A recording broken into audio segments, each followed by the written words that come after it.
Committee on Homeland Security, Public Safety, and Veterans Affairs will now come to order. The clerk will call the roll. Chairman Hefner, Here. Vice Chair Lopez. Here. Canales. Cortez. Isaac. Durazio. Lauterbach. McLaughlin. Holt. Pearson. Hicklin. Quorum is present. Members, we have some pending business that we're going to take up at some point this morning while I get some more members here. And then I've got a couple of bills we're going to go ahead and take up in here. Just a quick reminder, if you wish to testify on any bills before this committee today, please register at the kiosk located outside in the hallways. If you need any assistance, please let my staff up here know, and we'll help you with that. Testimony will be limited to 2 minutes per person. So when that light dings, I'm going to have a hard stop at 2 minutes. I don't mean to be rude, but I will cut you off, and we want to get through everybody and make sure everybody is heard. We may be calling more than one person at a time to also expedite the witnesses. Right now, we don't have a ton of witnesses, but that could change as the day goes on. Appreciate all y'all being here for this early morning. Members, are any questions or any comments y'all would like to make before we get started? All righty. I'm going to do him first. All right, the chair lays out House Bill 5293 and recognizes Chairman Bonham to explain his bill. Good morning. Thank you, Mr. Chairman and members. Thank you for allowing me to lay out House Bill 5293. Forensic science is really essential to the effectiveness of our criminal justice system, but we have a growing shortage of qualified forensic analysts, and as a result, crime laboratories are shorthanded, and that creates a real challenge to the delivery of justice. So this legislation directs the Office of Court Administration to establish a Texas Forensic Analyst Apprenticeship Pilot Program, which is intended to address the shortage. The Texas Forensic Science Commission, along with OCA, will administer the program. The two will be responsible for setting eligibility requirements, awarding positions, and consulting with the Texas Association of Crime Lab Directors to determine the need for analysts and entering into contracts with university programs. I'm happy to answer any questions. Thank you, Mr. Chairman. Members, any questions? All right, we'll reserve your right to close. Is there any witnesses? Is there anyone wishing to speak on, for, or against House Bill 5293? If not, Chair recognizes Chairman Bonham to close on his bill. Thank you for your time, and I appreciate your favorable consideration. Yeah, Representative Holt. Do you have a fiscal note on this? Yeah, it's about $2.4 million, and you know, per fiscal year. It's in the. You should have that available to you. Yep. And yeah, I guess kind of bigger picture, for a number of years, we've really tried. We've had a backlog of rape kits, and so people not being able to access justice because that data hasn't been analyzed, that testing hasn't been done, and so the legislature's, I think, done a really good job of making sure that those kits are more readily available. But then if you don't have the analysts who could actually process those kits, then you still have a backlog. So we're trying to remove another bottleneck so that we can get that and other types of forensic work done. Gotcha. Representative Lauterbach. Thank you. Chairman, thank you for trying to come up with some innovative way to make sure we've got crime analysts. So we've been fighting this for some years now. So this, what are we short now? I don't have a precise number as to what we're short. I do know that at the county level, for example, that for the DA's offices and prosecutors, getting processing of laboratory work that can be very specialized is sometimes also a big delay, and they need a little help being able to get these things done in a more timely manner. One of the things I know we've done is we've also passed bills to expedite those, to give them, like, they have to be turned in by a certain number of days. And so that's probably another reason for more people. The Office of Court Administration, they do they do anything else like this before? Is this something that they do? And I can check with DPS later. I'm just offhand, I'm just want to make sure we got the right lane. Well, I'm pretty confident that we have the right people working together to administer the program. And again, this is pretty narrow, and we're just trying to make sure we have enough qualified analysts. Okay, thanks, sir. All righty. Thank you for being here. I close.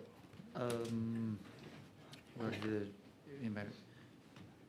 So if there's no objection, the bill will be left pending. Hearing none, the bill is left pending.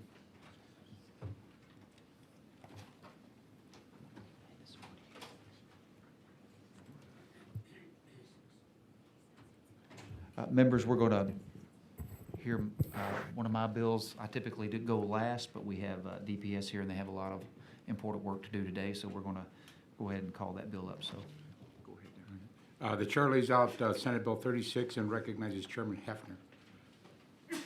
There is a committee substitute, is that correct? Yes. Okay, the chairman will lay out the committee substitute. All right, members, thank you all for being here again early this morning. Senate Bill 36 establishes a new Homeland Security Division within the Texas Department of Public Safety to coordinate and strengthen Texas Homeland Security and border security initiatives. The division is designated to unify and formalize existing efforts under a centralized strategic framework, improving efficiency and oversight without expanding government enforcement powers. The DPS Homeland Security Office currently has 6 full-time employees. We are changing the method of financing for these 6 and adding 17 new FTEs for a total of 23 in the division. The division will lead multi-agency and public-private collaboration on terrorism preparedness, critical infrastructure protection, and border security by coordinating various planning, exercise, risk assessment, and research efforts to better align law enforcement operations at the border and statewide. The substitute for Senate Bill 36 includes the following: a provision absent from the engrossed version that requires a division in working with private organizations to treat highly sensitive, proprietary, or confidential information in the same manner as the owner of the information, and the information will not be considered public information as that term is defined in Section 552.002 of the Texas Government Code. It also includes a provision absent from the engrossed version that requires a division or any of its work groups or task forces, if required by court order or state federal law, to disclose information from a private organization, to provide notice of the pending disclosure to the owner of the information at least 5 business days before the division discloses that information. It includes a provision, also a provision absent from the engrossed version, requiring the division or any of its work groups or task forces, when responding to a court order or state or federal law, to produce the information in the same state and bearing the same labels that existed when the information was received by the division or any of its work groups or task forces. So members, with that, I'm happy to answer any questions, reserve the right to close, and I do believe we have some resource witnesses here. Yes, we do, thank you. Are there any questions of the chairman? Seeing none, we'll proceed on to the witness testimony. The first witness we have is Freeman Martin. As you make your way up, I show you as Colonel Freeman Martin, Texas Department of Public Safety, testifying neutral on Senate Bill 36, as well as Mike George, Senior Strategic Planner, Texas Department of Public Safety, also testifying neutral on the bill. Is that correct? Please proceed. Thank you. Chairman, Vice Chair, members, my name is Freeman Martin. I'm the Colonel of the Texas Department of Public Safety and also serve as the Governor's designee for the Homeland Security Director for Texas, here neutral on the bill as a resource witness. And Mike, you want to identify yourself? I'm Mike George, Senior Strategic Planner with the Office of Homeland Security at the Department of Public Safety. Our office supports Colonel Martin in his role as the Governor's Homeland Security Director. Here as a resource witness, happy to try to answer any questions you might have. Well, thank you for being here. Members, are there any questions for the witnesses? Seeing none, thank you very much. I'm sorry. Yeah. Yes, sir. Colonel, good to see you. Thanks for what you do. Can you give me a pretty brief synopsis on how you see the Homeland Security Division? I know you've had one for some time. What do you see the expansion doing? Sure, and that's a good question. I'm glad you asked, because there are some misconceptions about what this does. So we have an office of 6 people that are responsible for many things. Part of that is overseeing the Homeland Security Council, the Private Sector Advisory Council. They coordinate the 5-year Homeland Security Strategic Plan for the governor. They work with the COGS in the development of their plan, the implementation of those plans, and then the annual reports associated with those.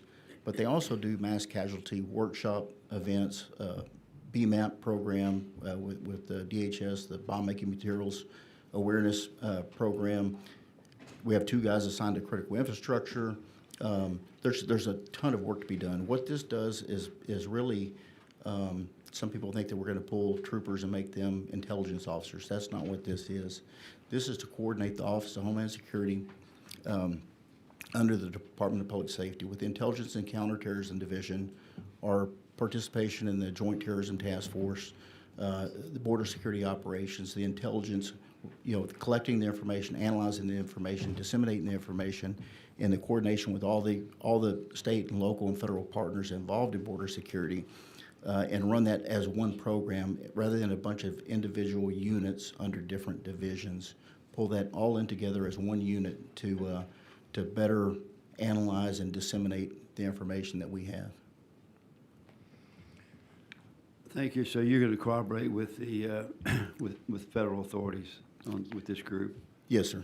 And just a real good example is on January 1st, everybody knows about the terrorist attack that we had in New Orleans that killed 15 and injured more than 35. Shortly after that attack, we identified the guy was from Houston, Texas.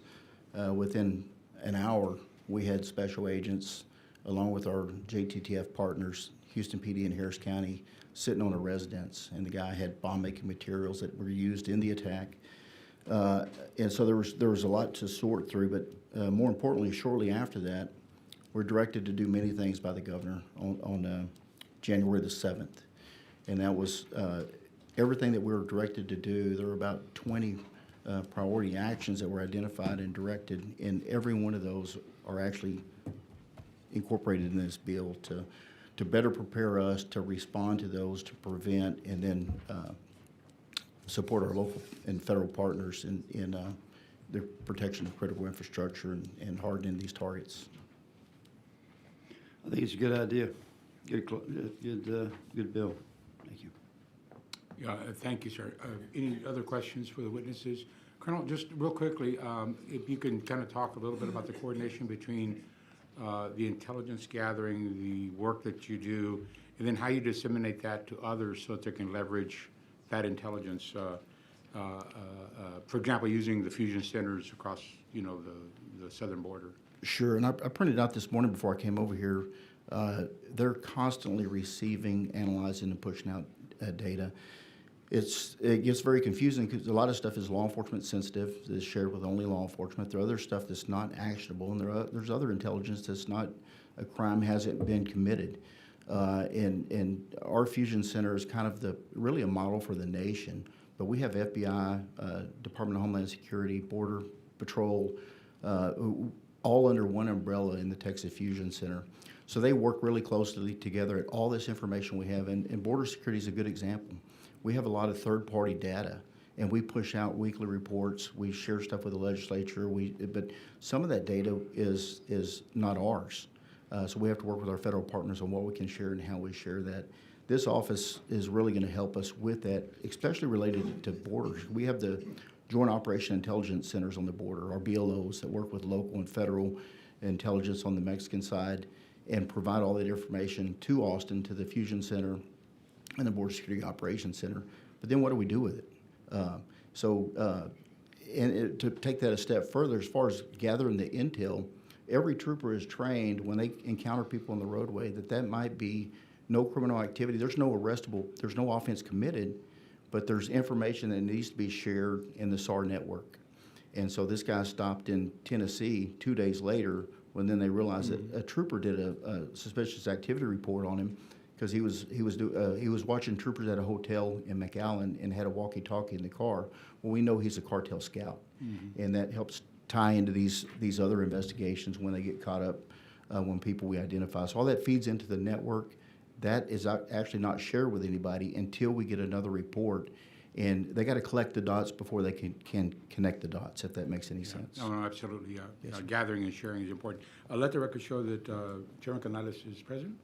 The question, I guess, the follow-up question to that is, we obviously have a network of gathering of information on our side of it. Is there any effort to try to reach, I mean, what's coming at us from the Mexican side? Is there any collaboration with the Mexican government? I mean, to try to find out even one layer before they get here and we identify them and we start to share their movements, finding out that they're on their way. There's more now than there ever has been. The last 4 years has been really tough getting information from our federal partners out of D.C. I can tell you the boots on the ground at the sector level of Border Patrol, they're excellent. The Border Patrol agents that work with our troopers and agents and rangers and special operation guys on the border are excellent. They're seamless. But if we request information on caravans coming through the Darien Gap, it's silence from the federal government in D.C., which is where we used to get that information.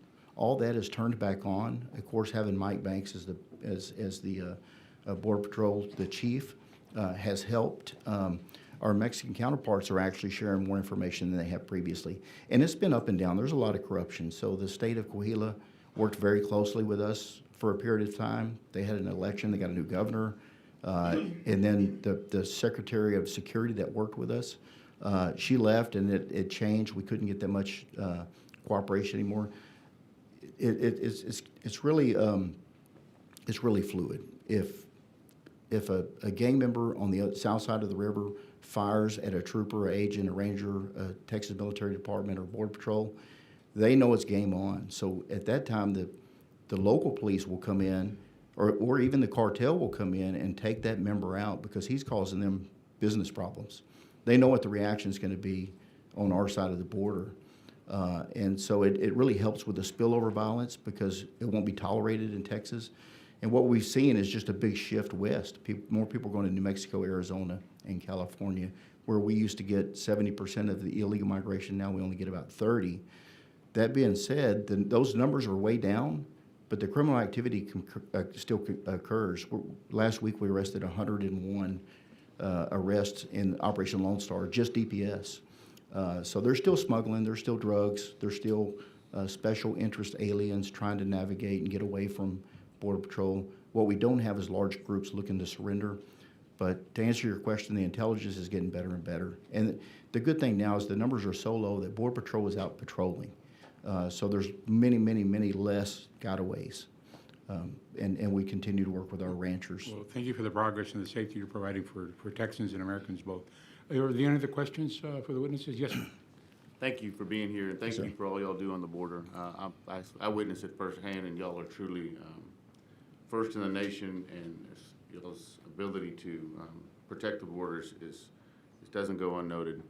You said there was 101 arrests. Can you elaborate a little bit on what kind of arrests those were? I think we had 22 apprehensions where we didn't have criminal offenses that were, we catch them, they're on federal property, whatever the case may be. We don't have an arrestable offense, we turn them over to Border Patrol. Most of our arrests are smuggling events. It's either people or drugs. Criminal trespass, we're still making criminal trespass arrests, but those numbers are way down. But it was just Operation Lone Star, and I can get you a breakdown of what those arrests are, but they've averaged from 75 to about 110 for the last couple of months.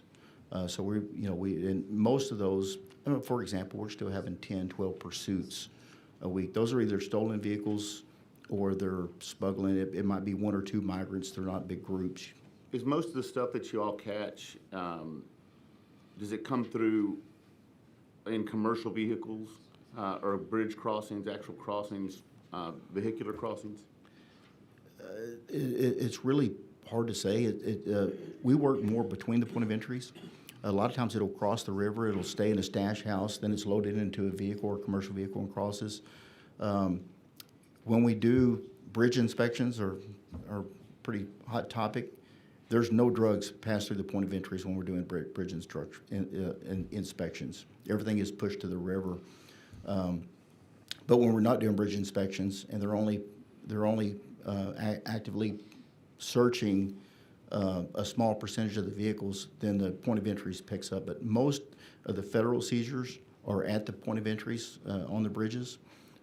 Most of our seizures are on the corridors leading in and out of the Rio Grande Valley or in the brush. So last session, I passed a bill that allowed a TxDOT to study in conjunction with Texas Transportation Institute, the Southwest Research Institute, how to create critical infrastructure that would help secure the border. And that went from El Paso all the way down to Brownsville. I don't know if you've had the opportunity to review that study, but if you have not, I want you to see it because it's really important. It shows what we need to be building in conjunction with Operation Lone Star. For instance, if you look at the Rio Grande Valley, all the ports of entry aren't really connected to any thoroughfare.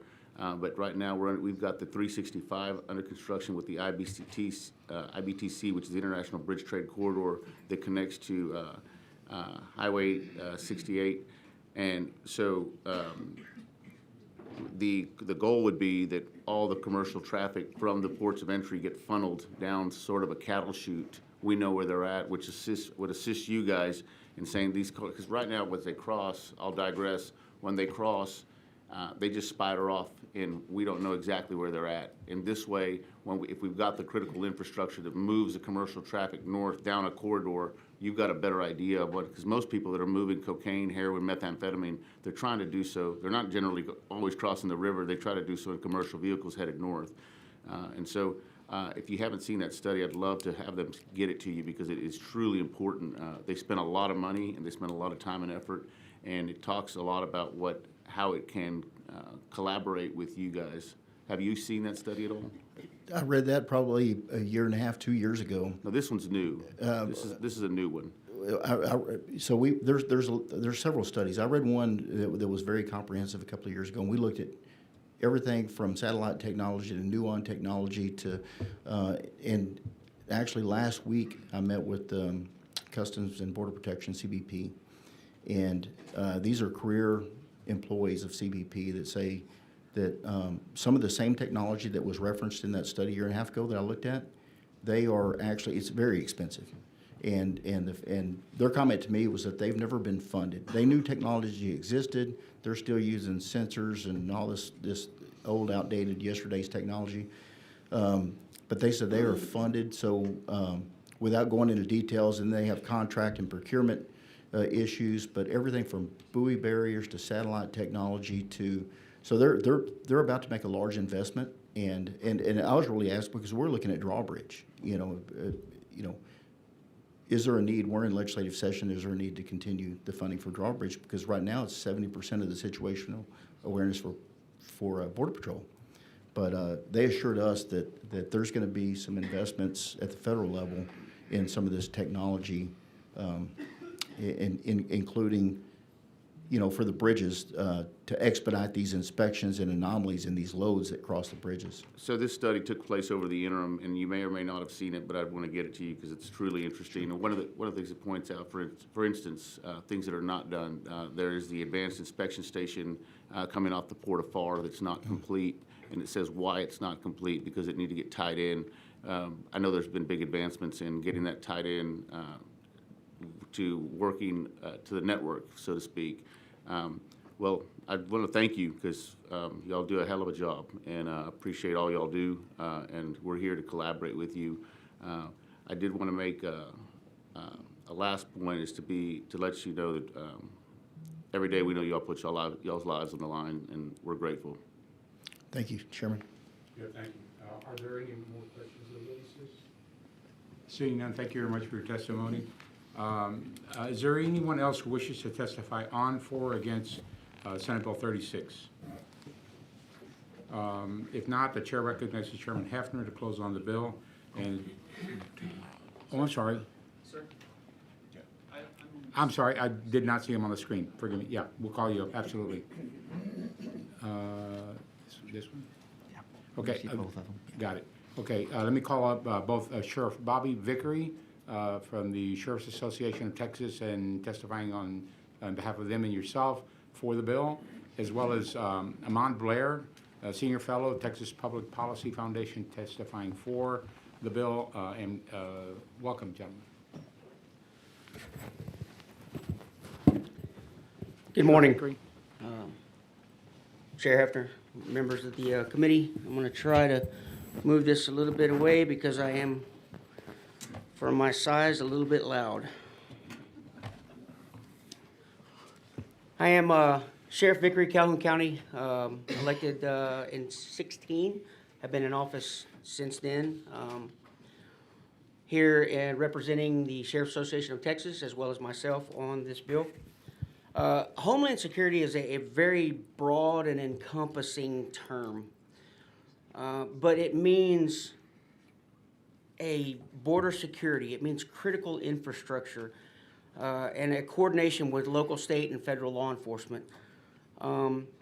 At its core, Homeland Security is a law enforcement function, and Texas needs a law enforcement agency in charge of that. That is critical to border security as well as Homeland Security. Much of the information and intelligence that's associated with Homeland Security operations are restricted.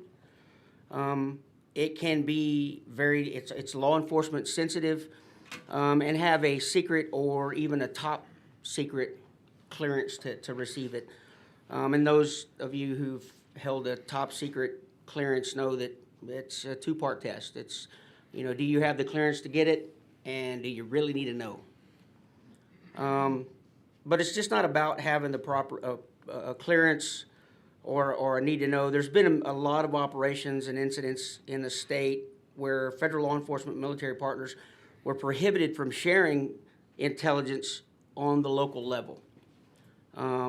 The Austin bombing investigation is a good example of that. When you restrict that information and you don't give the appropriate intelligence to those that are effectively boots on the ground, so to speak, you restrict a lot of that information and you tie the hands of those that could very well, and I think it was mentioned a while ago, when you tie the hands of those that are trying to do the job every day, you miss little bits and pieces. When you miss little bits and pieces, sometimes you don't, that one puzzle piece may be all it takes to get that picture what you need it to be. The key to ensuring our Homeland Security is ensuring the state agency in charge of the efforts has access to this information. We as sheriffs work very closely with DPS, always have. There may be a small handful that don't, and I can't speak to their non-intelligence for that. But we work very closely with DPS, and they have always had a very, how would you put it, strict policy on what they do share and what they don't share. And so the ability for us to work with them is imperative. If I can ask you to please wrap up. Sir? If I can ask you to please wrap up. Yes, Sorry, yes, time absolutely. limit, yeah. So we're testifying for this bill. I will answer any questions that I may be able to answer. Okay, great, thank you. Are there any questions? Yes, sir. Sheriff? Good morning, Sheriff. Thanks for making the drive up. You see this as as part of a critical collaboration between county sheriffs and DPS. Correct. Okay, thank you. Any other questions? None? Okay, yes, sir, Mr. Blair. All right, good morning, Chairman Hefner, Vice Chairman Lopez, and honorable members of the committee. My name is Ammon Blair. I'm a senior fellow at the Texas Public Policy Foundation, and I am testifying in support of Senate Bill 36. My background includes being a former U.S. Border Patrol agent who served in the Rio Grande Valley sector. I also bring 22 years of the military service, where I also served on Operation Lone Star as an officer. Texas has historically confronted persistent security threats emanating from the border, ranging from illegal immigration, smugglers, insurgencies, and foreign terrorist organizations, often with minimal federal support. Today, these threats have intensified, culminating in a security crisis that necessitates immediate and decisive action. We border with Mexico, which is a failing state, and we are currently confronting a complex convergence of state and non-state threats that emanate from Mexico. Despite the dedicated efforts of the Department of Homeland Security, U.S. NORTHCOM, and the federal agencies, the current threat landscape along the southern border and throughout Texas demands more than federal presence. It requires a whole-of-society approach, one that fully leverages state legislative authority, integrates local and county law enforcement capabilities, and empowers Texas to act as a co-equal force in national defense. The necessity of a permanent state-controlled homeland security framework is not only a response to contemporary security challenges, but also a reaffirmation of foundational constitutional principles. Texas's ability to safeguard its citizens against transnational threats requires a security apparatus that is both proactive and independent, capable of functioning within or beyond the scope of federal assistance. Ensuring this capability demands a structured approach informed by historical precedent, legal authority, and strategic necessity. And that is why we are in support of SB 36. Mr. Barlow, thank you for your testimony. Are there any questions of the witness? Yes, ma'am. Thank you, Vice Chairman. Mr. Blair, thank you for your testimony, and thank you both for being here. I did read through some of the Senate bill testimony, and is it my understanding that though we're setting this up through DPS, is that where you think we should be setting this department up through? No, ma'am, it is not. Could you tell me a little bit more about that, please? Yes, ma'am. So we did a full year-long research paper in regards to this situation, in regards to what type of apparatus would actually need in order to confront not only the 1,254 miles on the border, but also the interior. That would have to be a separate agency outside of DPS. We are grateful for DPS's actions, though valiant they may be. We are confronting foreign terrorist organizations and CC-backed adversaries or proxy warfare within the state of Texas.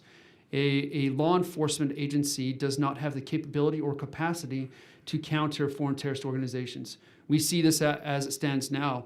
DHS was not able to operationally control the southern border or maintain domain awareness. That is why Secretary of Defense Pete Hegseth was given the charge to take control of the border itself to gain operational control.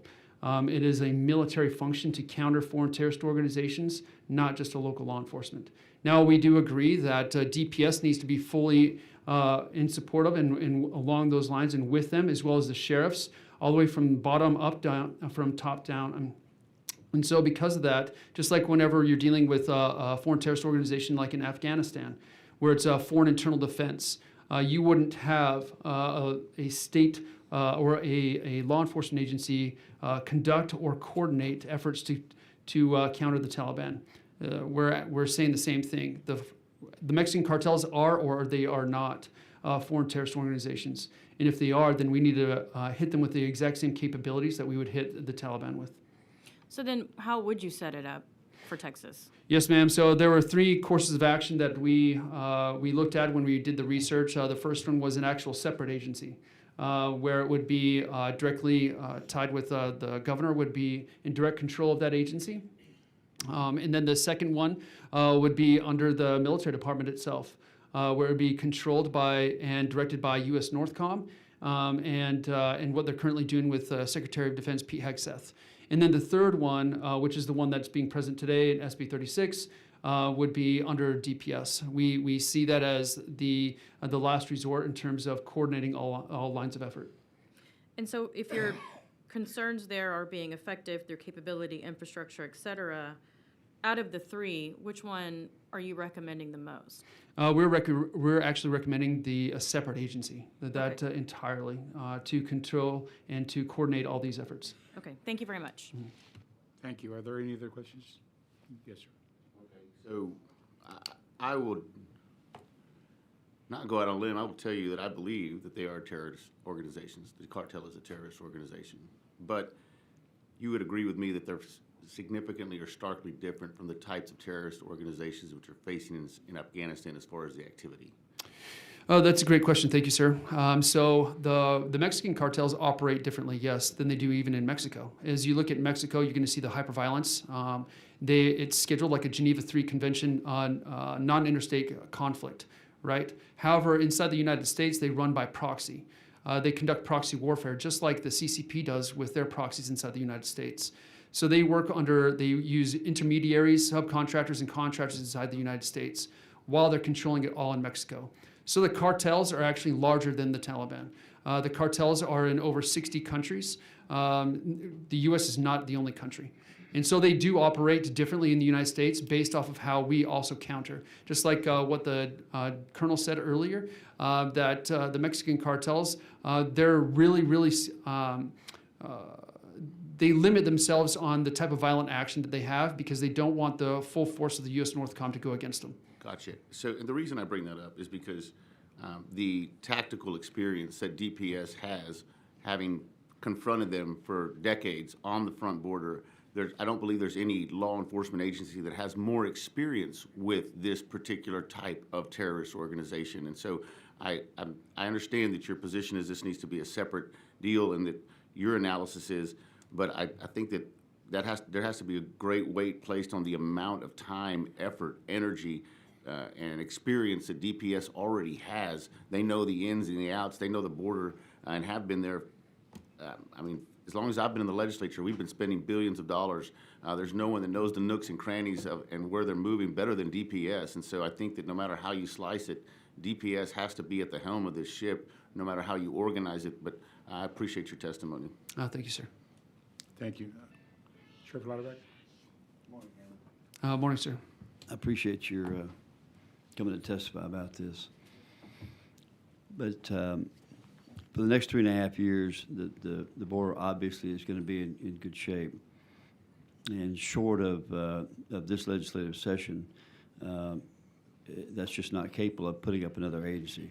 So really, in the overall scheme of things, when we look at this, who has the resources, who's got statewide coverage, whose ability to stand in, work with the federal partners on a daily basis, work with local, federal, that should be the state.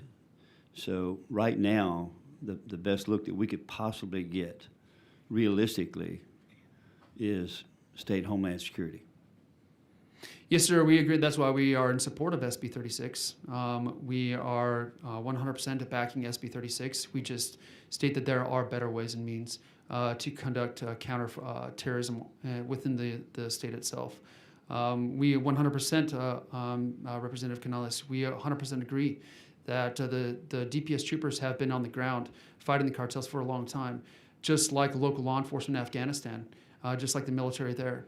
Whenever you do foreign internal defense with the military, that's who you work through and with. You work through and with the local law enforcement because that's where they know where it is, whether that's also mass deportations, whether that is going to be counter-cartel operations, counter-CCP. It is the local law enforcement, the state law enforcement that's going to know. However, that coordination piece in terms of coordinating all assets, whether that's U.S. Northcom, whether that's our intelligence community within the national government, because it's going to take more than the assets that the state has. The state does not have the current assets or capabilities or capacity to counter all these threats all at once. Only the Department of Defense does. Working as a unified front with federal, state, and local has always been the answer here. So having set this up internally with DPS, I think is a great move. Thank you for your testimony. Thank you, sir. Thank you, Rep. Are there any other questions of the witnesses? Seeing none, is there anyone else who wishes to testify? Let me ask, do we have any more witnesses on here? Last time I skipped a couple. Sorry about that. Is there anyone else who wishes to testify on, for, or against Senate Bill 36? By the way, thank you very much, gentlemen, for your testimony. If not, the chair recognizes Chairman Hefner to close on the bill. The chair withdraws committee substitute. Thank you, Mr. Vice Chairman, and members, thank you for your questions. I close. If there are no objections, the bill will be left pending. Is there any objection? Hearing none, the bill is left pending. Thank you. Let me give you some elbow room.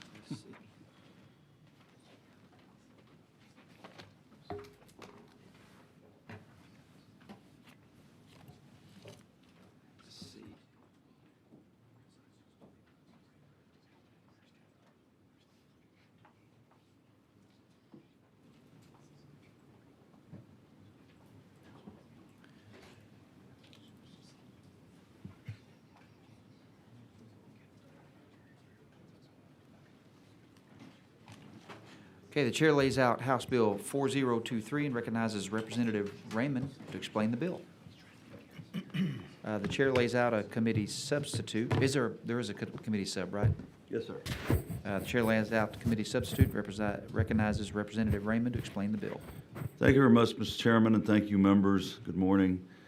Some of you have heard me speak about the importance of Laredo as a trade center, not only for this state and this nation, but really for the entire world. We are now the busiest port, not only in the United States, but in the Western Hemisphere. It's estimated that within about 4 or 5 years, we'll be moving $1 trillion worth of trade a year through Laredo. Our busy port is also home to, as you can imagine, warehouses storing millions and millions and millions of dollars in products. These warehouses are high-value targets, and shipping companies needing security or patrolman roles want to hire vetted, licensed officers who are well-trained. They don't want the liability of someone unequipped for the job. Unfortunately, there aren't enough officers to fill the need. The proximity to the border also affects our peace officer workforce because the same pool of people who are interested in this career are also hired into Border Patrol, DPS, Texas National Guard, etc. This bill offers an option for a new resource to be tapped, reserve peace officers. In current code, reserve officers are excluded from doing part-time security work for private and governmental entities. In this bill, if the officer receives approval from the agency that appointed them, they can be hired for these private security jobs. Members, I know there's been some debate back and forth about reserve peace officers and what they can do.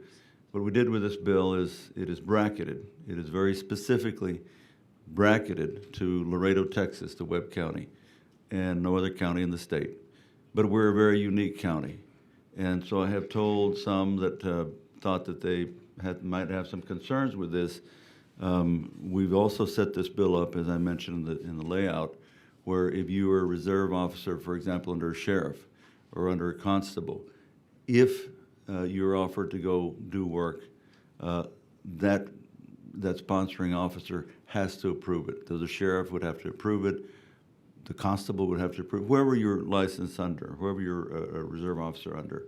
So it's a unique situation, but this is something that was brought to me by folks in my community because, and you know, Chairman Canales knows this, his mom's from there, his family's from there, and of course you have a lot of this going on in other parts of the state as well. But we're very unique because we're so big and there's so much going on in Laredo. So I hope, members, that you, as you look at this and recognize that it's only Laredo, not one of the other 253 counties are affected by it, that you'll be able to move this bill forward. Mr. Chairman, thank you for allowing me to bring this, and members, I'd be glad to answer any questions you may have. Representative Canales. Just briefly, I want to know how you can bracket my county in.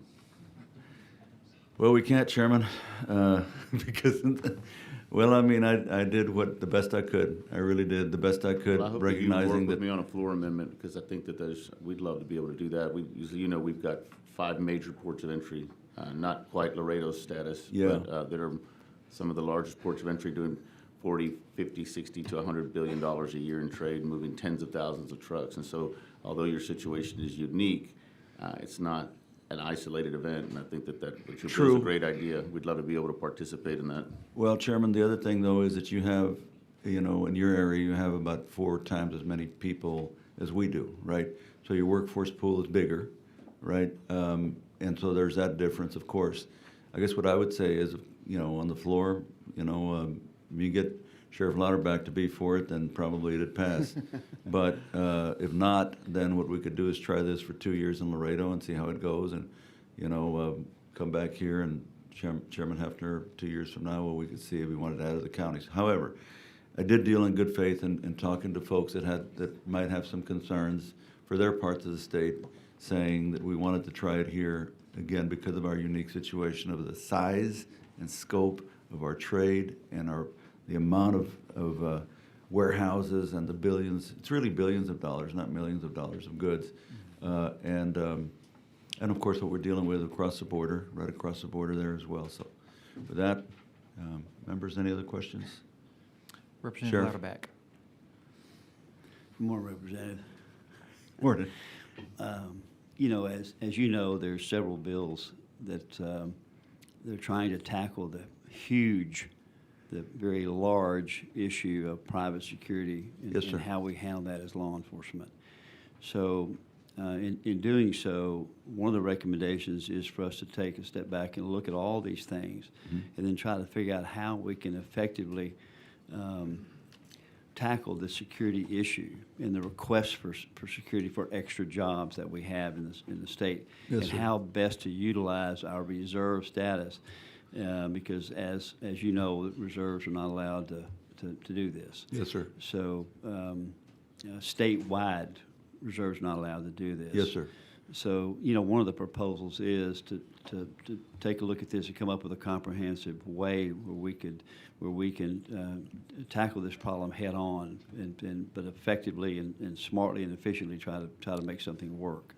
Yes, sir. So everybody understands the issue from traffic control to wherever. So Right. it's no one's denying that it's been a problem for a number of years. Yes, sir. And really exacerbated over the last 6. So this has been a huge issue. And I think this is why that most of the, in fact, I think all the law enforcement associations in the state are against the bill right now, but it's not really that they're against it, it's just that we're trying to look at a comprehensive way to tackle this issue. Yeah, Sheriff, what I would say, and my staff just texted me that someone from TMPA thought that they might sign up against it. I hope they reconsider. Because, I was one of the joint authors when we passed the bill to prevent defunding of the police in the state of Texas, law enforcement state of Texas. I spoke very forcefully on the floor of the House in favor of that bill and pushed back against a lot of forces. But what I also did, Sheriff, is I had proposed, as we worked on that bill, that we make it effective for the entire state of Texas, right? For every county, not just counties of 250,000 and above. That was me. I pushed for that. But the comeback was, we're going to do it here for cities and counties that are above 250,000. We'll try it there, and then we'll see if we want to prevent defunding the police, below 250,000. I didn't agree with that, but I went with it because that was a compromise. I said, okay, we'll try preventing defunding the police for counties of 250,000 and above, but I believe it ought to be every county, every city in the state. So that was a compromise, and I went with it because that's part of what we do. Similarly, this is, if you have a dam that runs, 5,000, a dam that's 5,000 miles, and there's a hole in the dam, which is Laredo. You plug that hole and you work on the integrity of the rest of the dam, in my opinion, respectfully. So I think this is a very good test case, but a very unique test case because of the amount of trade and the amount of goods that you see in Laredo, and because we're dealing with folks on the other side of the border as well.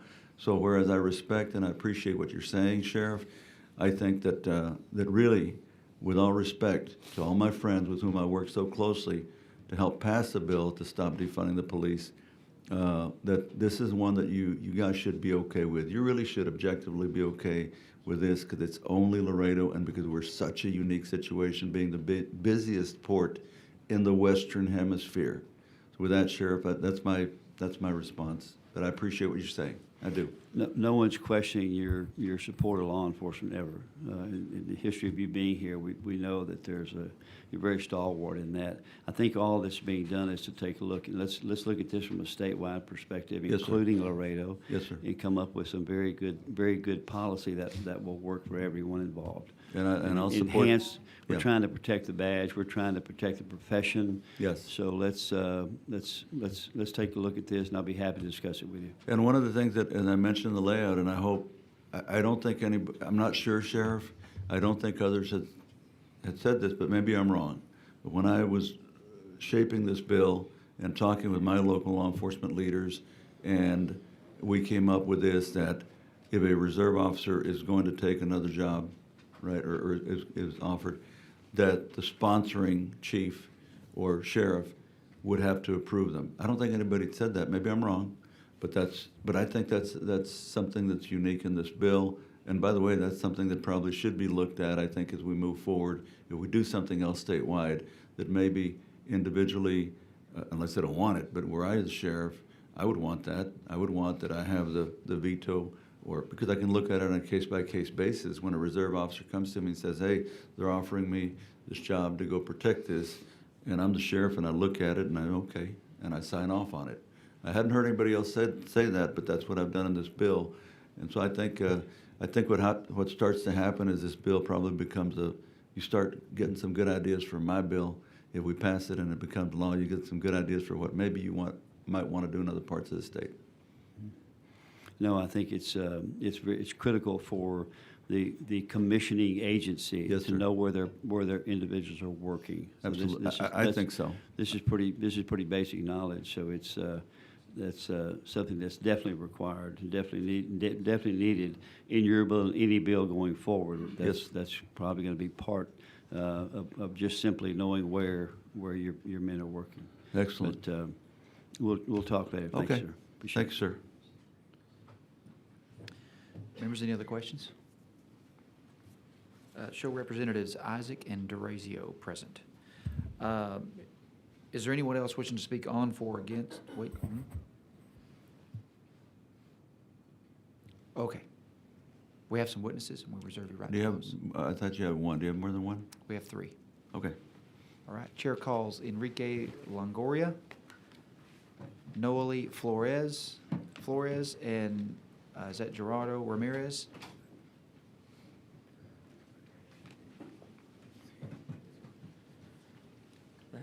Yes. And if y'all could each just, we'll do each of your testimony, and then we'll have questions. Of course. So I'll show you is Enrique Longoria testifying on behalf of the Webb County Sheriff's Association and yourself and for the bill. Is that correct? Yes, sir, correct. Okay, proceed. Good morning, Honorable Chairman and Honorable Committee. Thank you for giving us the opportunity to speak before you today.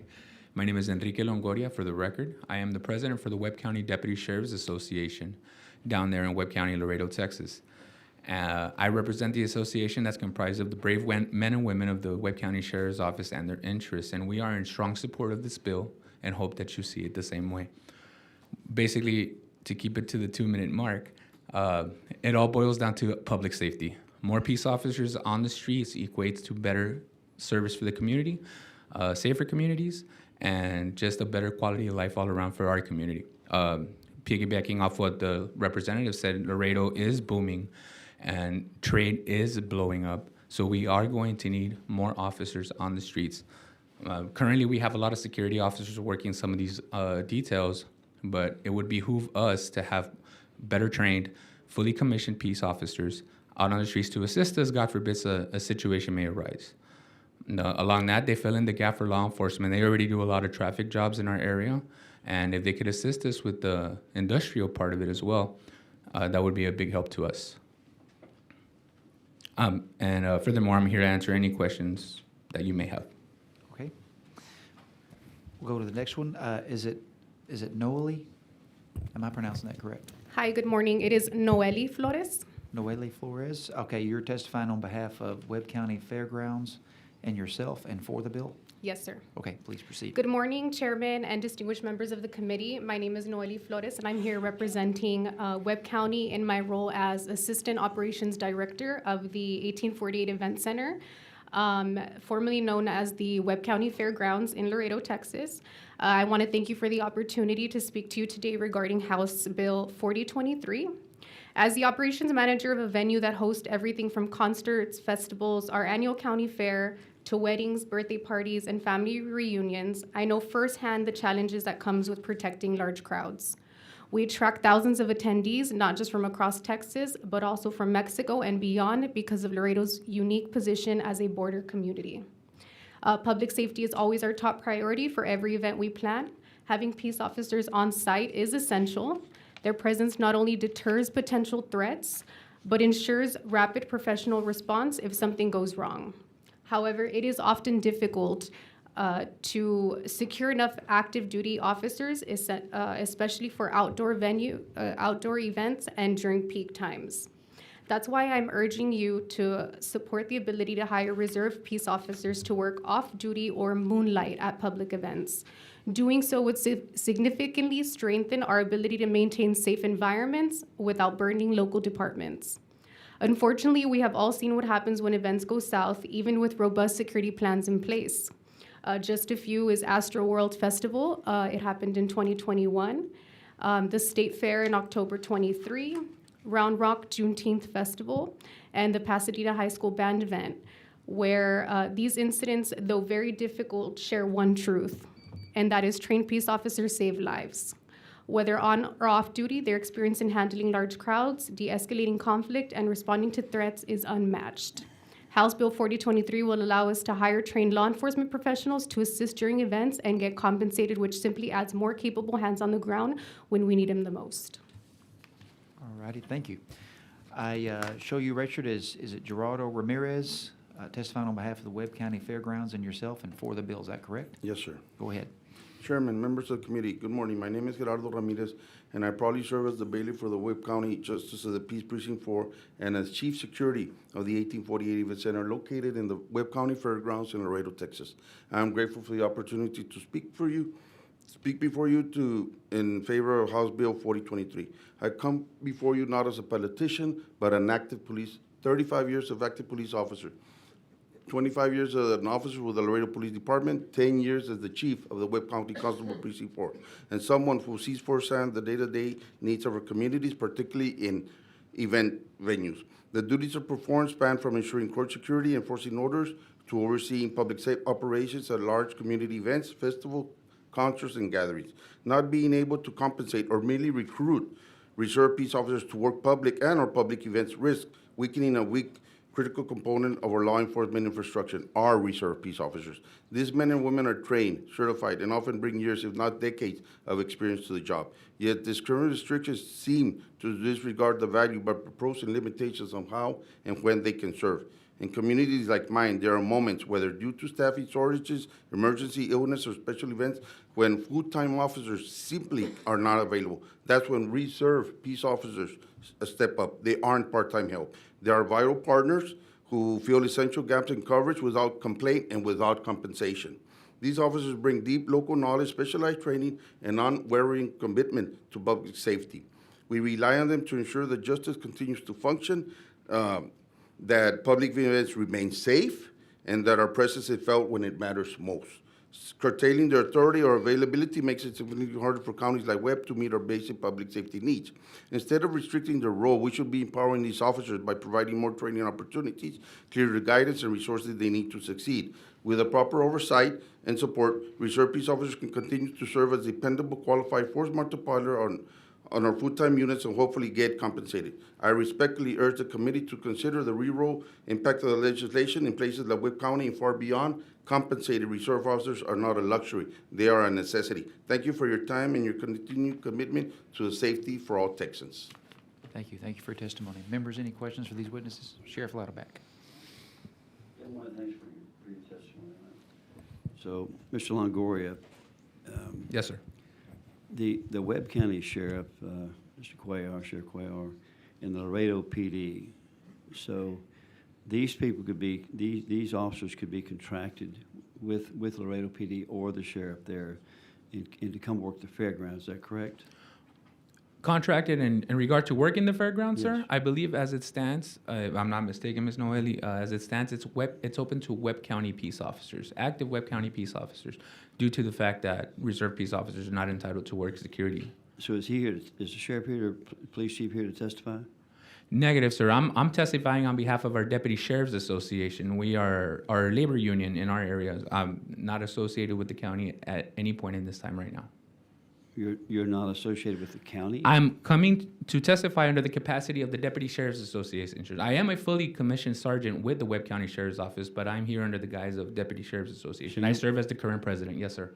So you work as a commissioned officer for the sheriff? Currently, yes, sir. I am a sergeant with the Sheriff's Office.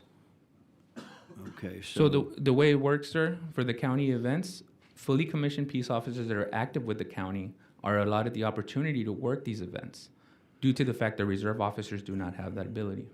Well, I'm just wondering why that Webb County can't pay the fairgrounds, and the fairgrounds can't pay the county, and the county could pay the officers to go work there contractually.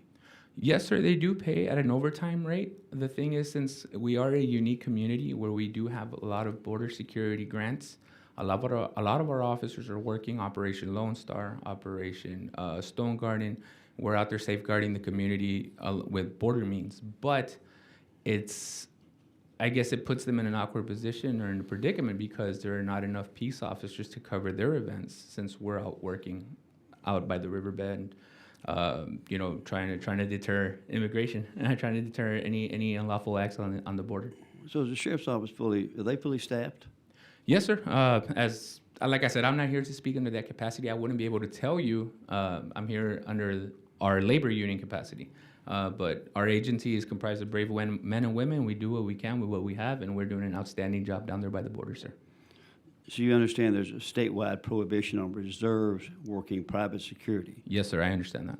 Okay, so this bill would change that statewide? Yes, sir.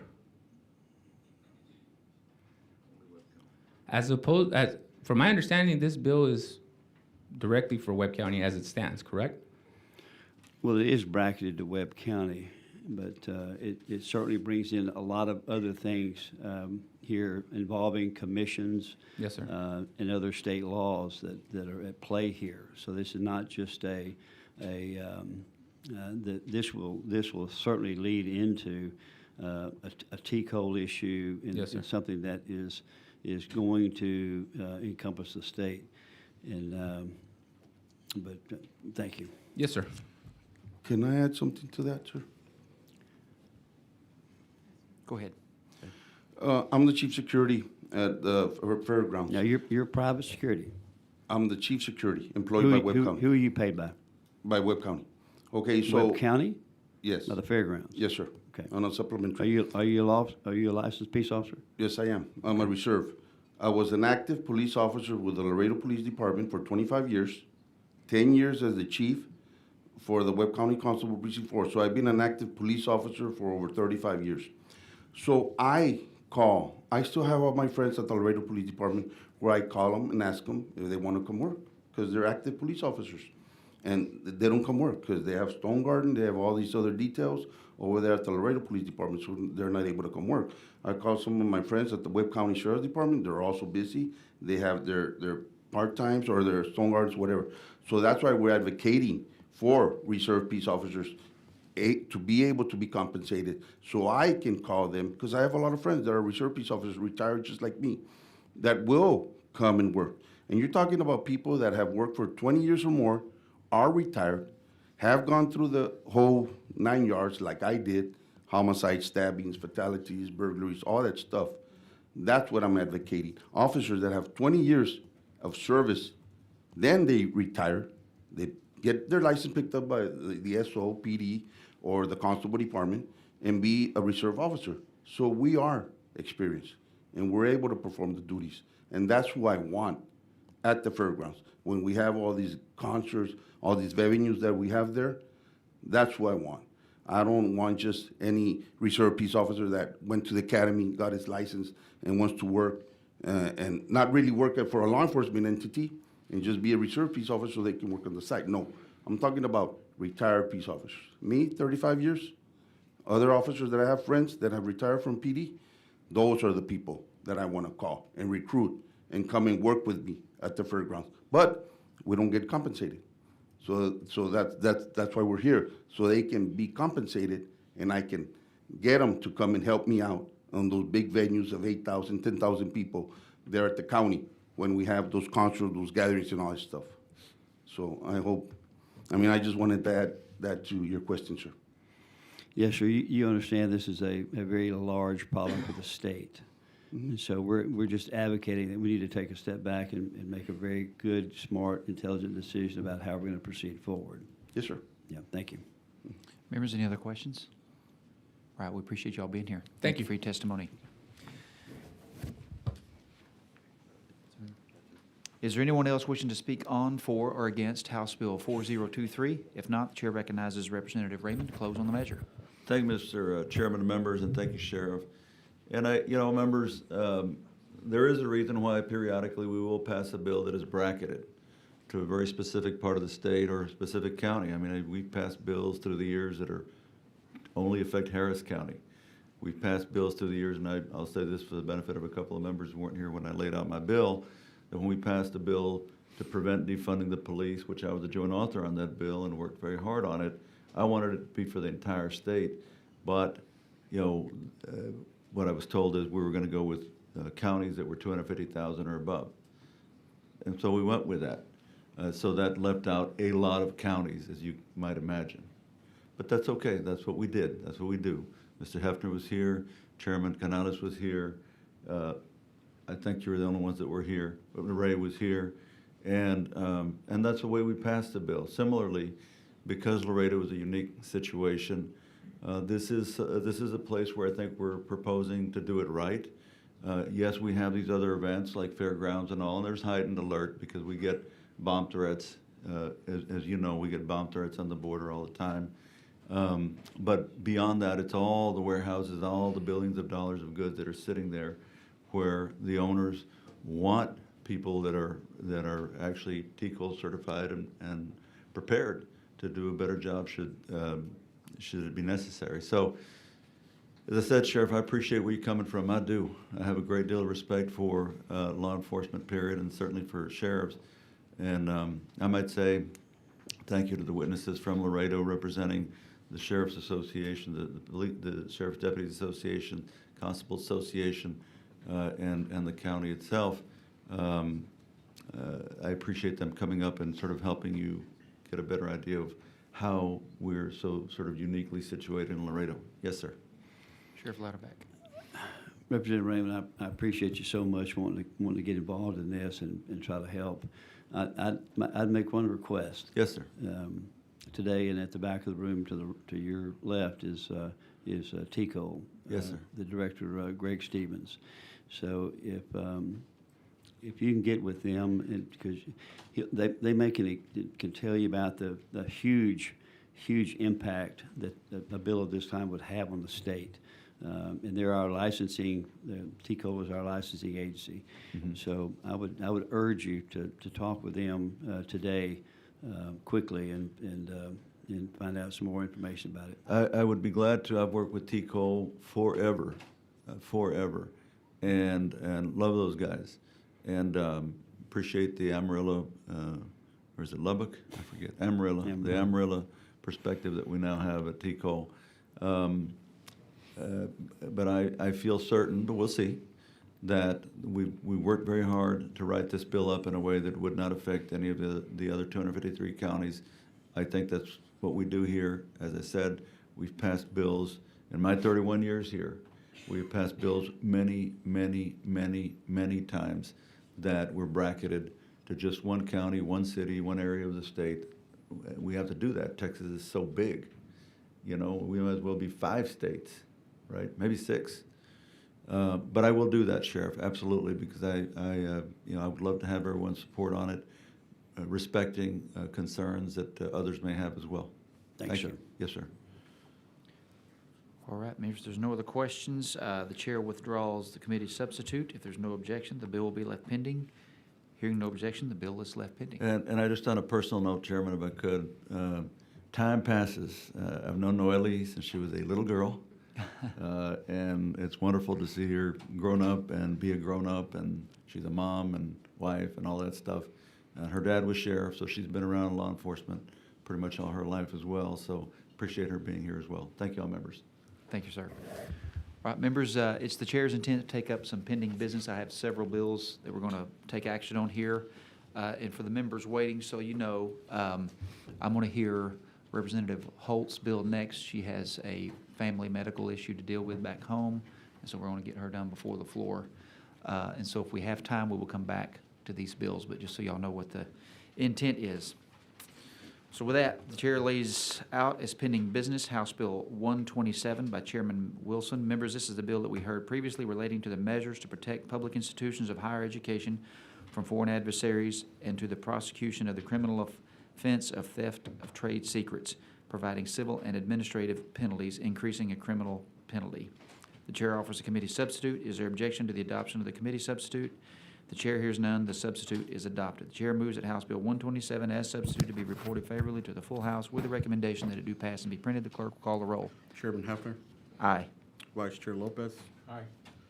Canales, Aye. Cortez, Isaac, Durazio, Lauterbach, McLaughlin, Holt, Pearson, Heckland. There being 10 ayes, 0 nays, the motion prevails. The chair lays out Senate Bill 1596 by Senator Hagenbu. Members, this is the Senate companion to House Bill 259. This is the bill we heard relating to the prohibition of short-barreled firearms. The chair moves that Senate Bill 1596, without amendments, be reported favorably to the full House with a recommendation that it do pass and be printed. The clerk will call the roll. Chairman Hefner, Aye. Vice Chair Lopez, No. Canales. No. Cortez. Isaac. Durazio. Lauterbach. McLaughlin. Holt. Pearson. Heckland. There being 8 ayes and 2 nays, the motion prevails. The chair lays out as pending business House Bill 1837 by Chairman Tepper. Members, this is a bill we heard previously relating to the carrying. Did I say 1794? Oh. Back up, members. The chair lays out as pending business House Bill 1794 by Chairman Tepper. Members, this is a bill we heard previously relating to the carrying of concealed handguns by handgun license holders on the premises of a polling place on the day of election or while early voting is in progress. The chair offers a committee substitute. Is there objection to the adoption of the committee substitute? The chair hears none. The substitute is adopted. The chair moves that House Bill 1794 as substituted be reported favorably to the full House with a recommendation that it do pass and be printed. The clerk will call a roll. Chairman Hefner, Aye. Vice Chair Lopez, Nay. Canales. Cortez. Isaac. Durazio. Lauterbach. McLaughlin. Holt. Pearson. Heckland. There being 9 ayes and 1 nay, the motion prevails. The chair lays out as pending business House Bill 3053 by Representative Verdell. Members, this is the bill we heard previously relating to municipal and county firearm buyback programs. The chair moves that House Bill 3053 without amendment be reported favorably to the full House with a recommendation that it do pass and be printed. The clerk will call the roll. Chairman Hefner, Aye. Vice Chair Lopez, Nay. Canales. Cortez. Isaac. Durazio. Lauterbach. McLaughlin. Holt. Pearson. Heckland. There being 9 ayes and 1 nay, the motion prevails. The chair lays out as pending business House Bill 3428 by Representative Tinderholt. Members, this is the bill we heard previously relating to the required notice regarding the possession of a firearm on the premises of a certain business providing an administrative penalty. The chair moves that House Bill 3428 without amendments be reported favorably to the full House with a recommendation that it do pass and be printed. The clerk will call the roll. Chairman Hefner. Aye. Vice Chair Lopez, Nay. Canales. Cortez. Isaac. Durazio. Lauterbach. McLaughlin. Holt.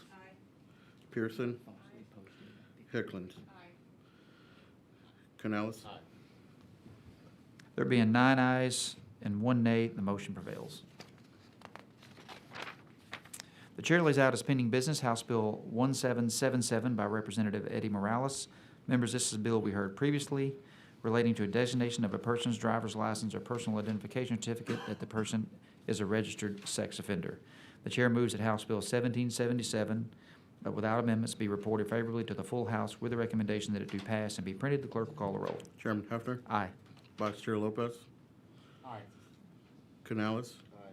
Cortez. Isaac. Durazio. Lauterbach. McLaughlin. Holt. Pearson. Heckland. There being 10 ayes and 0 nays, the motion prevails. 9. I don't think Holt voted on that. Oh, aye. Okay. 10 ayes, 0 nays. Chair lays out as pending business House Bill 2136 by Representative Bojani. Members, this is a bill we heard previously relating to the design and use of a model criminal citation. The chair moves that House Bill 2136 without amendments be reported favorably to the full House with a recommendation that it do pass and be printed. The clerk will call the roll. Chairman Hefner, Aye. Vice Chair Lopez, Aye. Canales. Cortez. Isaac. Durazio. Lauterbach. McLaughlin. Holt. Pearson. Heckland. There being 10 ayes and 0 nays, the motion prevails. Chair lays out as pending business, House Bill 3142 by Representative Isaac. Wait. Okay, so this isn't right. Members, this is a bill we heard previously relating to school marshals.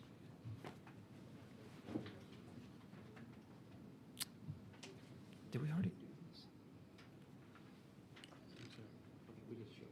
Okay. Members, this is a bill we heard previously relating to school marshals, including eligibility for appointment as a school marshal and licensure and training requirements. The chair moves that House Bill 3142 without amendments be reported favorably to the full House with a recommendation that it do pass and be printed. The clerk will call the roll. Chairman Hefner, Aye. Vice Chair Lopez, Aye. Canales, Cortez, Isaac, Durazio, Lauterbach, McLaughlin, Holt, Pearson, Hicklin. There being 10 ayes and 0 nays, the motion prevails.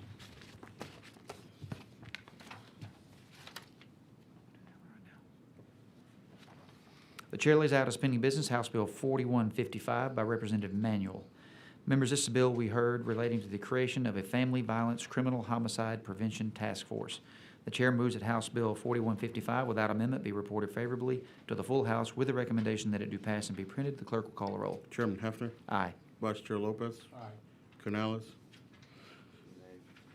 Cortez, Isaac, Durazio, Lauterbach, McLaughlin, Holt, Pearson, Hicklin. There being 7 ayes and 3 nays, the motion prevails.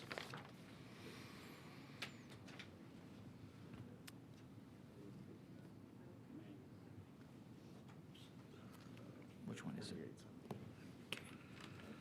The chair lays out as pending business House Bill 4879 by Chairman King. Members, this is the bill we heard previously relating to the creation of a grant program to assist local law enforcement agencies in testing certain substances suspected of containing Delta-9, my gosh, what is that word? Tetrahydrocannabinol.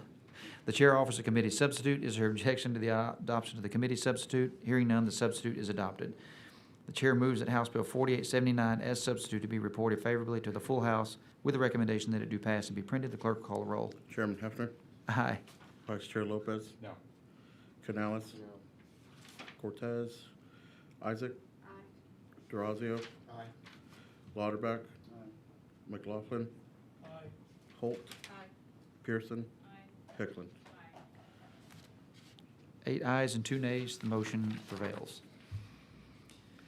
Chair lays out as pending business House Bill 4995 by Chairman Wilson. Members, this is a bill we heard relating to the carrying of handguns by tactical medical professionals while on duty, providing support to tactical units of law enforcement agencies. The chair offers a committee substitute. Is there objection to the adoption of the committee sub?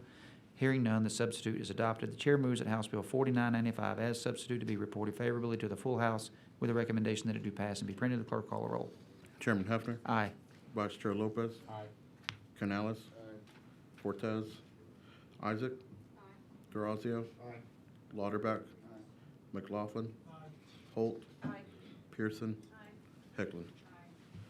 There being 10 ayes and 0 nays, the motion prevails. The chair lays out as pending business House Bill 5014 by Representative Isaac. Members, this is a bill we heard previously relating to the definition of short-barrel firearms for the purpose of certain criminal offenses.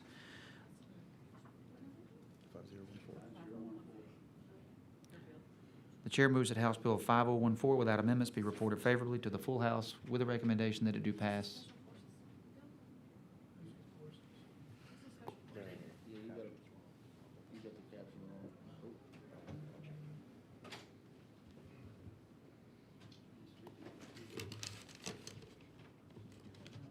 Give me 1 second. We'll come back to it later.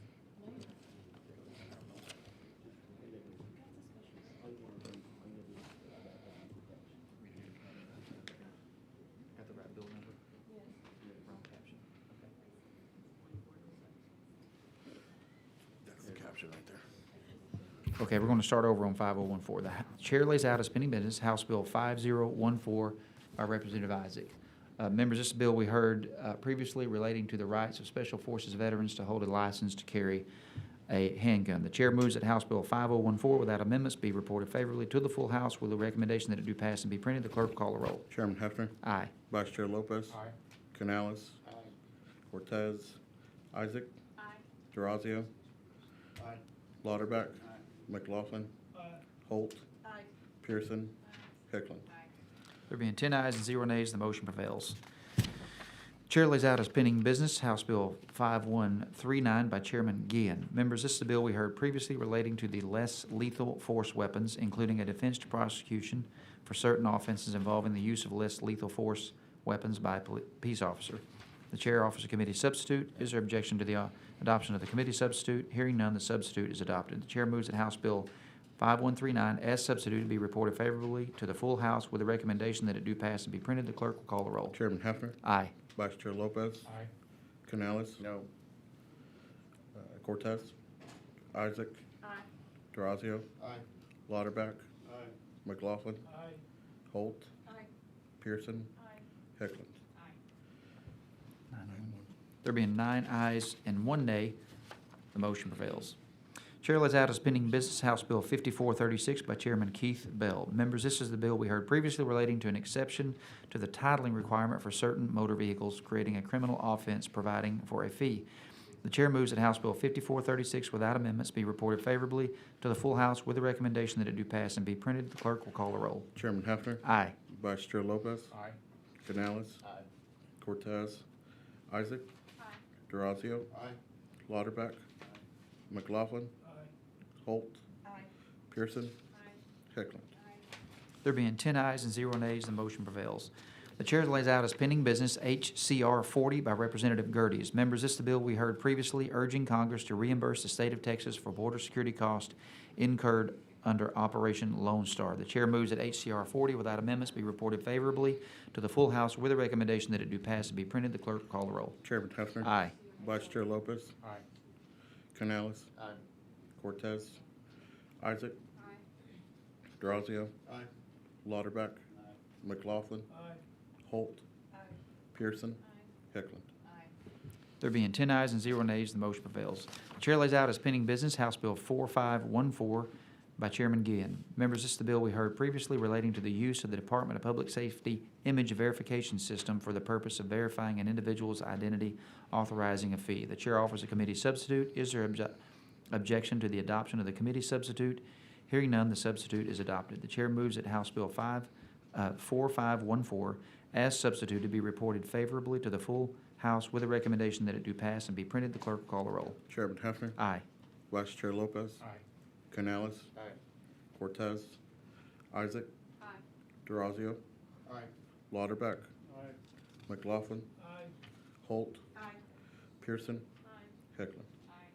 There being 10 ayes and 0 nays, the motion prevails. You ready for this one? Does he do this one? Durazio. You ready for 2193? Bless you. Bless you again. The chair recalls House Bill 2193 by Chairman Guillen from the Subcommittee on Defense and Veterans Affairs and recognizes Vice Chair Durazio to explain the measure. Morning, Mr. Chairman. Thank you for the opportunity to lay out 2193 before the committee. HB 2193 by Representative Guillen relates to a study by the Texas Veterans Commission regarding the provision of veterans benefits in the state. The Permanent Standing Subcommittee on Defense and Veterans Affairs gave a recommended vote of 5-0 to send to the committee. Thank you, Vice Chair Durazio. Was your mic on for all that? It was not. Okay, yes, please do it again. Okay. Thought it was kind of quiet. Okay. HB 2193 by Representative Guillen relates to a study by the Texas Veterans Commission regarding the provision of veterans benefits in this state. The Permanent Standing Subcommittee on Defense and Veterans Affairs gave a recommended vote of 5-0 to send to the committee. Mr. Chairman, I move passage. Thank you, Mr. Vice Chair. The chair moves that House Bill 2193 without amendments be reported favorably to the full House with a recommendation that it do pass and be printed. The clerk will call the roll. Chairman Hefner. Aye. Vice Chair Lopez. Aye. Canales. Cortez. Isaac. Durazio. Aye. Lauterbach. McLaughlin. Aye. Holt. Aye. Pearson. Hicklin. There being 10 ayes and 0 nays, the motion prevails. Mr. Chairman, House Bill Oh, 3350. hold on one second, let me get to you. I'm The chair recalls House Bill 3359 by Representative Josie Garcia from the Subcommittee on Defense and Veterans Affairs and recognizes Vice Chair DeRazio to explain the measure. Yes, sir, Mr. Chair. House Bill 3359 by Representative Josie Garcia relates to identifying an individual with veteran status and providing notice to the Texas Veterans Commission. The Permanent Standing Subcommittee on Defense and Veterans Affairs gave a recommended vote of 3-2 to send to the committee.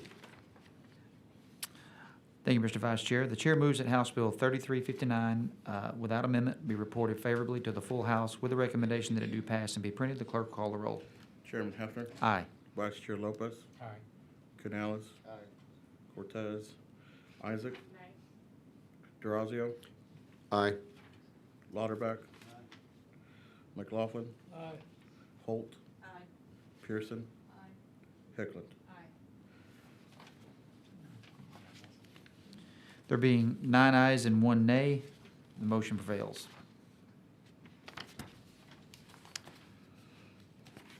This one I'm just doing, right? Yes, sir. The chair recalls and lays out House Bill 3644 by Representative Eddie Morales from the Subcommittee on Defense and Veterans Affairs. Members, this is a bill the subcommittee heard relating to the verification of the veteran status of inmates and prisoners. The chair moves that House Bill 3644 without amendment be reported favorably to the full House with a recommendation that it do pass and be printed. The clerk will call the roll. Chairman Hefner. Aye. Vice Chair Lopez. Aye. Canales. Cortez. Isaac. Durazio. Aye. Lauterbach. McLaughlin. Holt. Pearson. Hicklin.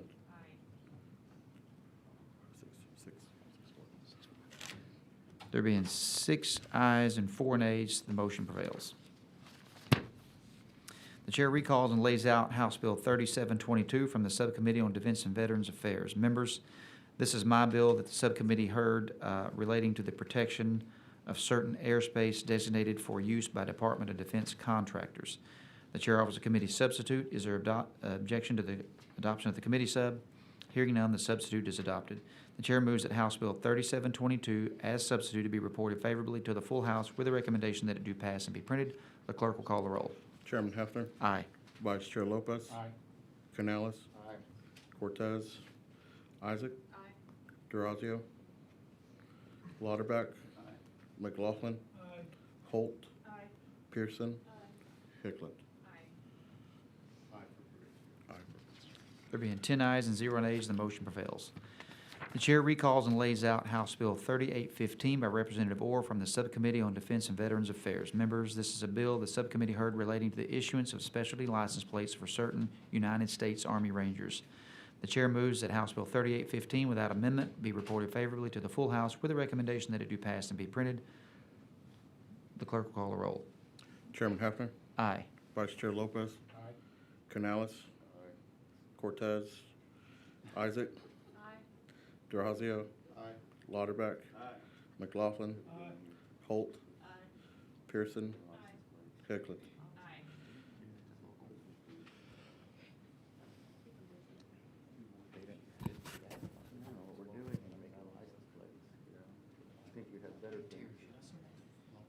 Yeah.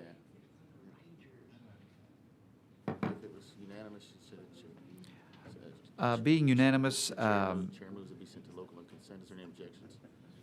the chair would like to send that to local and consent. Members, is that any objection to that going to local and consent calendars No committee? objection. No objection? Okay. There being 10 ayes and 0 nays, we'll send that to local. The chair recalls House Bill 5629 by Chairman Wilson from the Subcommittee on Defense and Veterans Affairs and recognizes Vice Chair DeRazio to explain the measure.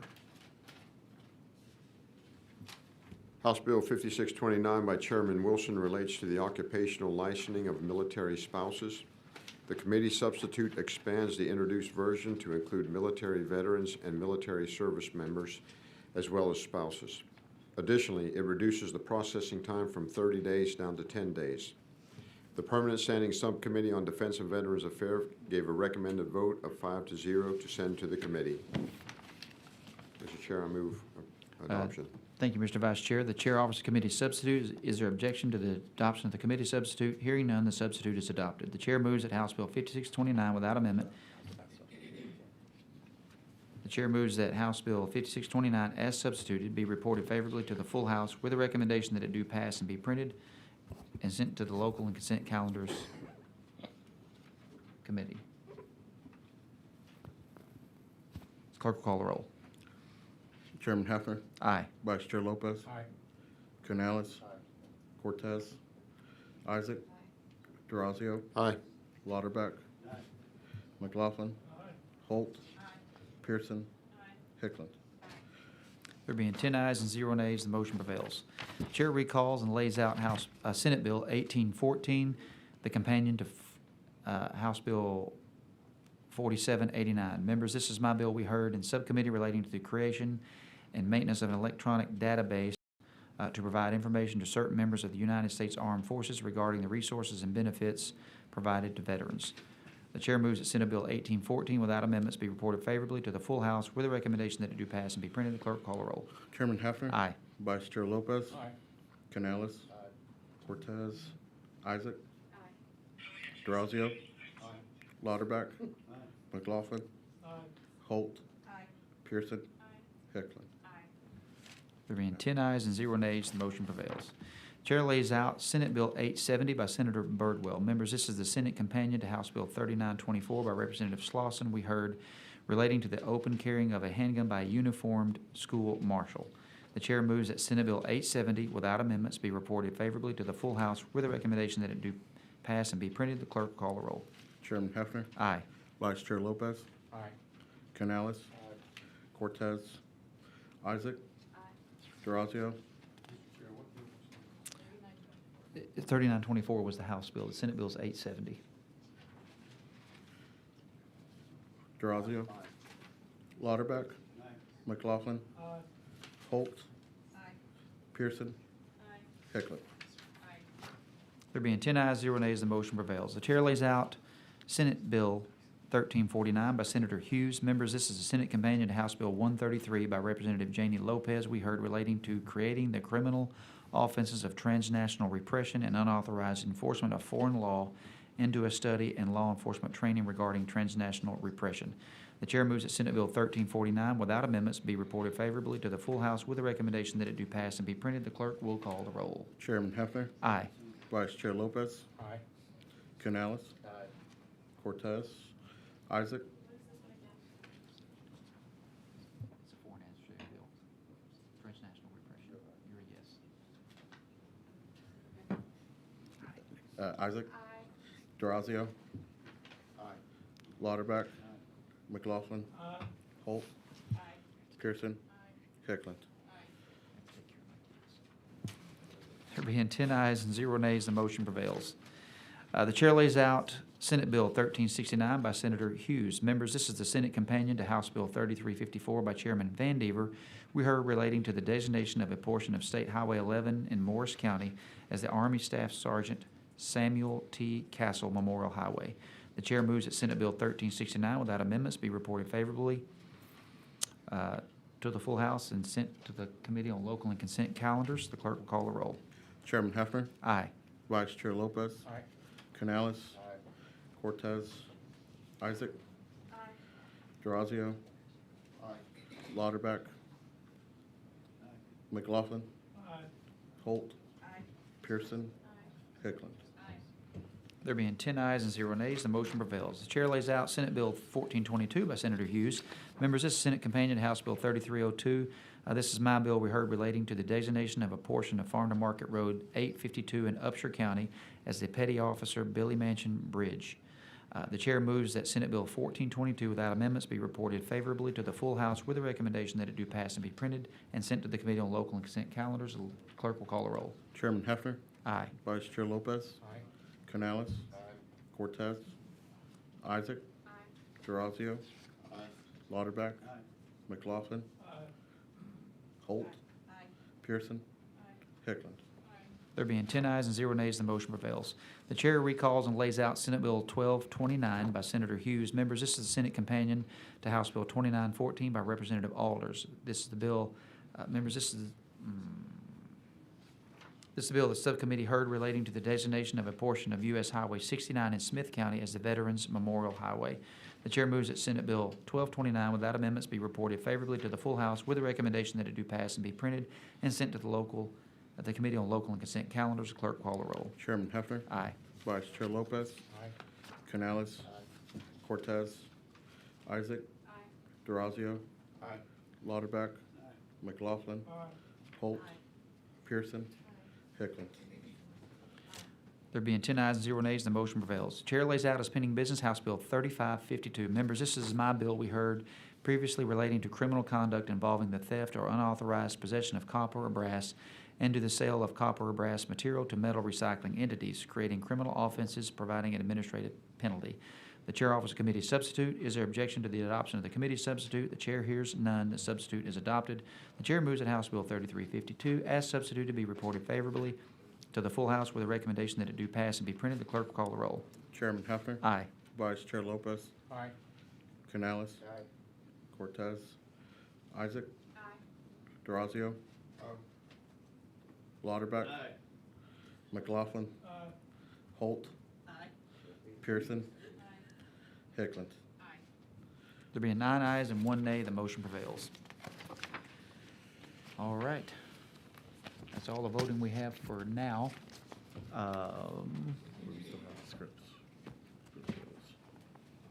Still have Holt right here. All right. I've got to get Representative Holt so she can get home. Chair lays out House Bill 3626 and recognizes Representative Holt to explain her bill. Thank you, Mr. Chairman, Vice Chairman, and members of the committee. Thank you for allowing me to jump ahead in the process. It's an honor to sit before you today to discuss the significant implications of House Bill 3626. In discussions with JPs in my local area, 2 of the JPs brought this to my attention. House Bill 3626 addresses several key issues related to coroners as represented by Justice of the Peace or medical examiners required to conduct inquests under Chapter 49 Code of Criminal Procedure, including state benefits, awards, and their inclusion in the First Responder Advisory Council. With the Advisory Council, it adds coroners as represented by Justice of the Peace or medical examiners to the council, ensuring their vital role is recognized alongside other first responders. JPs have coroner duties in our rural communities and are usually first on the scene of fatalities. Another instance is this of JP in my district. As I was driving down the road one day, I saw my personal JP. He was out on the side of the road looking at floodwaters, just all by himself. Anything could have happened just there on the side of the road. So JPs, are in some high-risk situations at times.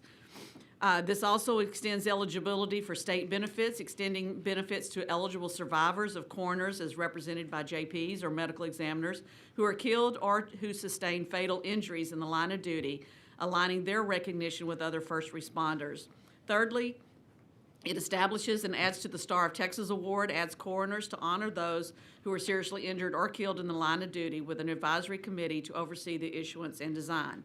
These provisions underscore the importance of JPs, coroners as JPs, in our emergency response framework and ensure that they receive the recognition and support that they deserve. Thank you for the opportunity to speak, and I am happy to answer any questions that you may have. Members, are there any questions? All right, I don't believe we have any witnesses registered. Is there anyone wishing to speak on, for, or against House Bill 3626? If not, the chair recognizes Representative Holt to close on the bill.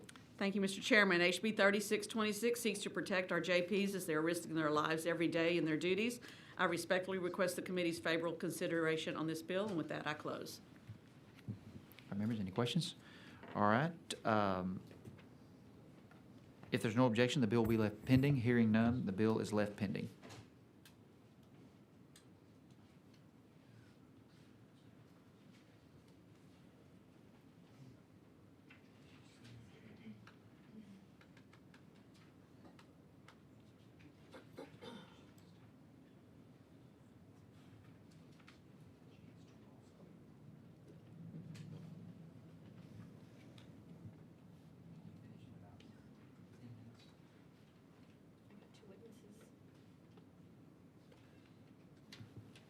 gonna go fast. What's her bill number? Chairman, whatever you prefer.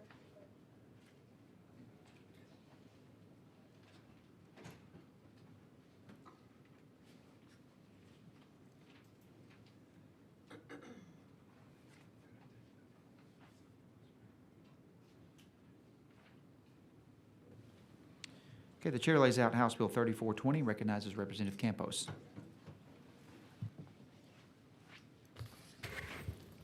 Good morning, Chairman, Vice Chair Lopez, and members. Thank you for the opportunity to lay out House Bill 3420 relating to mental health policies and services for firefighters. Every day, firefighters race into collapsing buildings, pull victims from deadly fire, and witness scenes most of us can scarcely imagine. This chronic exposure to trauma is often dangerous for the mental health of firefighters. Studies find that approximately 20% of firefighters meet the criteria for PTSD, the highest rate among first responders. Even more alarming, firefighters are 3 times more likely to die by suicide than in the line of duty, according to the National Fallen Firefighters Foundation. HB 3420 seeks to alleviate this issue by providing firefighters with adequate mental health. Specifically, the bill includes firefighters in the mental health leave requirements in current statute. Employers will be required to provide firefighters with mental health leave days and develop a mental health leave policy that lists the available mental health resources in the local area. This provides the same level of mental health care that is currently available for peace officers and telecommunicators. I'm open for questions and reserve the right to close. Members, any questions? Representative DeRazio? Yes, thank you for bringing this forward. Can you explain how the mental health evaluation will work in a performance review? So, again, it's already in statute for peace officers, so it's going to be up to the employer, which would be the city of San Antonio, collaborating with the firefighters to come up with a plan and figure out what it is that they need to do to get them the support that they need for mental health, whether it's, should they be in a situation, to be able to get the support that they need, also to be able to take leave if they need to, for their salaries not to be deducted or anything like that. So it's something that they're going to have to collaborate and get a plan and put that into their policy. Okay, I have a couple of concerns of the first responders who feels that certain policies or failings within the agency or department might be targeted through the mental health review. For example, a firefighter who brings up concerns over a lack of new equipment might be targeted for this. And might be accused of being overly stressed or in some way mentally ill. Correct. Can you help me see how we can protect against that? Well, I've got my witnesses here that can probably answer that better. But I think that it's just a matter, and I completely understand where you're coming from, but as time goes on, we've seen how these first responders, they have, they do suffer with PTSD, and they have committed suicide. I know it's happened a lot in San Antonio, and so that was the whole purpose of bringing this bill. So it's just a matter of, how can we support them? Everybody has challenges from one time or another, and it's okay if you've got those challenges and just giving them the support that they need. But again, I've got witnesses here that can probably answer your question better. Thank you very much. You're welcome, sir. Members, any other questions? All right, we have a couple of witnesses, and Okay. we'll reserve your right to close. Thank you. Chair calls Nicholas Weber and C.J. Grisham. I haven't seen C.J. All right, I'll show you registered as C.J. Grisham, testifying on behalf of the San Antonio Professional Firefighter Association and yourself, and for the bill. Is that correct? Yes, sir, although my name is Nicholas Weber. Okay, go ahead. Didn't I say that? Oh, I said Nicholas Weber and C.J. Grissom, and C.J.'s not here. Go ahead. Good morning, Chairman Hefner and members of the committee. I appreciate the opportunity to speak on behalf and in favor of House Bill 3420. I'm a member of the San Antonio Professional Firefighters Association, and I have 20 years' experience as a firefighter. I stand speaking in my role at the San Antonio Professional Firefighters Association, along with the 1,800 firefighters in the city. House Bill 3420 when passed, would grant firefighters the ability to say, my mental health is in need of help, and grant them the mental health leave that they need to manage their mental health after a traumatic situation. To put it simply, this bill will grant firefighters the same mental health care leave that our feather brothers and sisters, peace officers, and telecommunicators already have. I would argue that firefighters see more traumatic situations and more frequently more trauma than police officers and telecommunicators.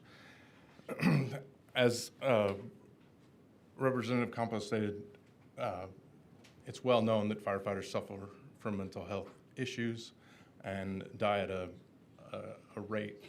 suicide rate that's higher than the regular population. I appreciate the opportunity to speak in favor of this bill. Available for any questions. Members, any questions for the witness? Representative DeRazio? Yeah, is this the individual you want me to ask that question to? Okay, thank you. Thank you for the testimony. The question that I had posed to her earlier is, for example, I mean, a first responder who feels certain policies or failings within the agency or department might be targeted through a mental health review. For example, a firefighter who brings up concerns over a lack of new equipment might be targeted for this and might be accused of being overly stressed or in some way mentally ill. Can you help me see how this legislation would protect against that?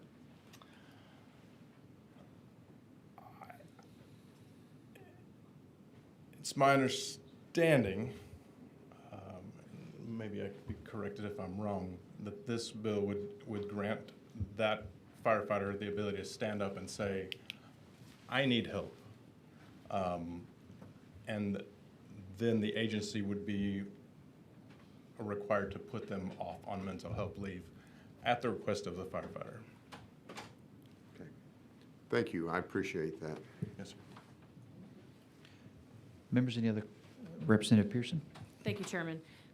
I think Representative DeRazio is looking at the shall here, because this is a mandated annual review.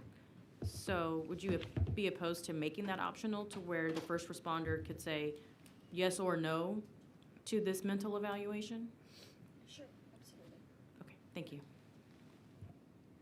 All right, members, any other questions? All righty, Mr. Weber, thank you for being here. Is there anyone else wishing to speak on, for, or against House Bill 3420? If not, the chair recognizes Representative Campos to close on her bill. Thank you. And just to clarify, so this amends the Texas Government Code under subsection A1 of the Chapter 614, focusing on mental health for first responders, and it's just adding the firefighters. But I'm willing to work with you guys and just to make it better, because we need to make sure that we get this bill passed for the firefighters. They're our first responders. We need to take care of them. Thank you so much. I would appreciate your vote, and I close. Okay. Members? All right, the chair withdraws the committee substitute for House Bill 3420. If there's no objection, the bill will be left pending. Is there objection? Hearing none, the bill is left pending.